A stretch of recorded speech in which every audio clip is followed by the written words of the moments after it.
देवी राधा रानी की सच्ची कहानी। जानिए कैसे खुद राधा रानी चली आई एक सेठ की बेटी बनकर। कहानी शुरू करने से पहले अगर मेरी कहानी पसंद आए तो चैनल को लाइक सब्सक्राइब करना ना भूलें। दोस्तों, इस कहानी में हम बात करेंगे किस तरह जब हम सच्चे मन से भगवान को पुकारते हैं तो वह दौड़े चले आते हैं और हमारी पुकार जरूर सुनते हैं। दोस्तों, भगवान को भी अपने एक सच्चे भक्तों की उतनी ही ज़रूरत होती है जितनी हमें भगवान की। तो आज मैं आपको बताऊंगी कि अगर आपके जीवन में किसी चीज़ का अभाव है तो उसकी जगह भगवान के भाव प्रकट करके आप जीवन के उस कमी को दूर कर सकते हैं और आपकी परेशानियां बहुत ही जल्दी माफ़ हो जाएंगी। तो दोस्तों, आज हम बात करते हैं कि किस तरह बरसाना गांव में एक सेठ की पुत्री बनकर खुद राधा रानी आई। एक बार की बात है, बरसाना गांव में एक सेठ रहता था जो बहुत ही धनी था। उसके 3 पुत्र थे परंतु उसकी कोई पुत्री नहीं थी। कुछ समय के पश्चात उसकी पत्नी का देहांत हो गया और सभी पुत्रों की शादी हो गई। सभी पुत्र अपने अपने कार्यों में व्यस्त रहने लगे। अपने बच्चों में अपनी पत्नी के साथ सेठ के दिल की बात सुनने वाला कोई नहीं था। सेठ को शुरू से ही इस बात का बहुत ही दुख था कि उनकी कोई पुत्री नहीं है, लेकिन अब उनकी पत्नी की मृत्यु के बाद उनको यह दुख और भी सताने लगा और वह इस बात को लेकर परेशान रहने लगे कि उनकी कोई पुत्री नहीं है। एक दिन एक मेहमान पंडित उनके घर पर आए और उससे दुखी देखकर उनसे पूछे, तुम्हें किस बात की परेशानी है? तुम क्यों दुखी हो? तो उसने अपने दुख का कारण पंडित को बताया कि उसकी कोई पुत्री नहीं है, इस वजह से मुझे अपने जीवन के यह अभाव रहता है कि मेरी कोई पुत्री क्यों नहीं है। तो वह पंडित उसको कहता है, लोग यह भी कोई परेशानी है, लो यह भी कोई परेशानी की बात है। तुम राधा रानी को अपनी बेटी मान लो और हमारे जीवन में जिस चीज़ की कमी होती है उसको भगवान ही पूरी कर सकते हैं। परेशान होने से क्या होगा? तुम राधा रानी को अपने बेटी मानो और उसे अपने दिल की बात किया करो, देखना तुम्हें यह अभाव कभी नहीं सताएगा।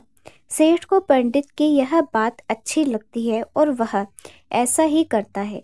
राधा रानी की मूर्ति लेकर आता है और प्रतिदिन भोजन करने से पहले राधा रानी को भोग लगाता है, फिर स्वयं भोजन करता है और सोने से पहले राधा रानी के साथ खूब बातचीत करता है। ऐसे ही करते करते वह दिल से राधा रानी को अपनी बेटी मानने लगा और वह भूल ही गया कि उसकी कोई बेटी नहीं है।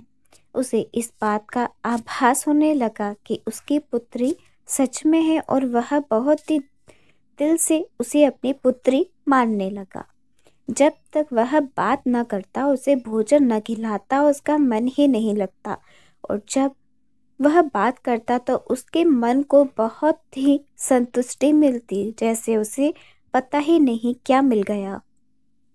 तो दोस्तों, एक दिन सेठ के घर पर एक चूड़ी बेचने वाली मनहारन आती थी और वह उसकी बहुओं को चूड़ियाँ पहना कर जाती थी। एक दिन वह चूड़ी बेचने घर पर आई और उसने सेठ के बेटे की 3 बहुओं को चूड़ी पहनाई। उसके साथ जब सेठ उसके साथ ही जब सेठ की बहुएं चूड़ी पहनकर चली गई तो उसके सामने एक और कन्या आई। उसने कहा कि मुझे भी चूड़ियाँ पहना दो। चूड़ी वाली ने सोचा कि शायद सेठ के घर पर कोई मेहमान आए हैं, तो उसने उसको भी चूड़ियाँ पहना दी। उसके बाद वह चूड़ी वाली सेठ से पैसे मांगने सेठ की दुकान पर पहुंची और बोली कि चूड़ी के पैसे दे दो। उसने पहले से भी अधिक पैसे मांगे तो सेठ ने कहा कि तुमने चूड़ी के दाम बढ़ा दिया है क्या? तो उसने कहा, नहीं, मैंने चूड़ी का दाम तो नहीं बढ़ाया, परंतु आज मैं 4 को चूड़ी पहना कर आई हूँ। उसने कहा, मेरे घर पर तो 3 ही बहुएं हैं। तो उसने कहा, नहीं, मैंने आज 4 को चूड़ी पहनाई है। सेठ ने कहा कि तुमसे कोई गलती हुई होगी। मेरे घर पर तो चूड़ी पहनने के लिए मेरी 3 बहुएं ही तो हैं। तो उसने 3 चूड़ी के पैसे ही वापस 3 चूड़ी के पैसे दे दिए और चूड़ी वाली भी बिना कुछ कहे पैसे लेकर अपने घर चली गई। रात को सेठ घर पर आया और हमेशा की तरह राधा रानी का भोग लगाकर और खूब सारी बातें कर कर सो गया।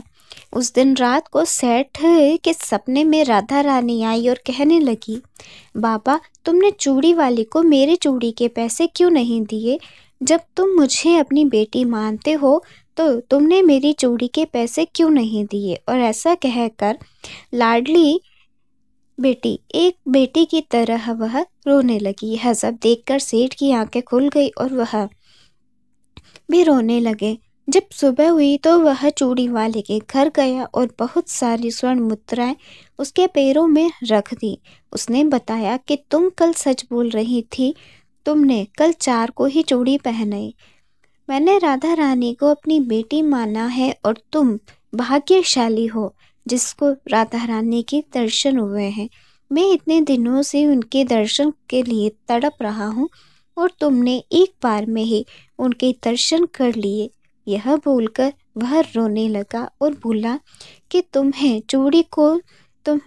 चूड़ी का जो भी दाम लेना चाहिए वह मुझसे मांग लो। यह सुनकर मनहारन की आंखों में भी आंसू आ गए और उसने मन में सोचा, जब मुझे खुद राधा रानी के ही दर्शन हो गए हैं तो इससे ज़्यादा मुझे अब और क्या चाहिए। और उसने सेठ के सामने हाथ जोड़कर कहा, तुम्हारी वजह से मुझे राधा रानी के दर्शन हुए हैं जिससे मेरा यह जीवन सफल हो गया। मुझे कुछ नहीं चाहिए। तो दोस्तों, देखा कि जब हम भगवान को दिल से पुकारते हैं और उनकी अर्चना करते हैं तो वह कैसे हमारे पास में दौड़े चले आते हैं। आशा करती हूँ कि आपको यह कहानी बहुत अच्छी लगी होगी और आप भी अगर किसी वस्तु को लेकर परेशान है या फिर किसी बात से परेशान है तो भगवान से प्रार्थना कर सकते हैं, वह आपकी प्रार्थना जरूर सुनेंगे। अगर आपको ये कहानी अच्छी लगी हो तो नीचे कमेंट्स बॉक्स में ज़रूर बताना। धन्यवाद।